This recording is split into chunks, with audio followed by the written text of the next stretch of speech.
Final ফাইটে মুজানকে হারিয়ে Demon স্লেয়াররা জয়ী হয়, কিন্তু এই জয় সবার জন্য সুখ নিয়ে আসে নাই। মিৎসুরি আর অভিনয়ের জন্য এটা ছিল তাদের শেষ মুহূর্ত। মিৎসুরি অভিনয়কে জড়িয়ে ধরতে চাইছিল, কিন্তু তার কাছে আর হাত নেই। মুজান তার হাত কেটে ফেলেছে।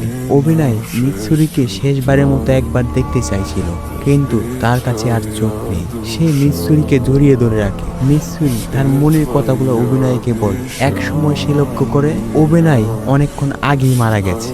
সে একা একাই এগুলা বলছিল। কান্না করতে করতে মিৎসুরিও মারা যায়। তাদের মৃত্যুর পর তাদেরকে একই কবরে দাফন করা হয়েছে, কারণ অভিনয় মিৎসুরিকে এত শক্ত করে ধরে রেখেছিল, তাদেরকে কোনোভাবেই আলাদা করা যাচ্ছিল না। শেষ পর্যন্ত আর কোনো উপায় না পেয়ে তাদেরকে একই কবরে দাফন করা হয়।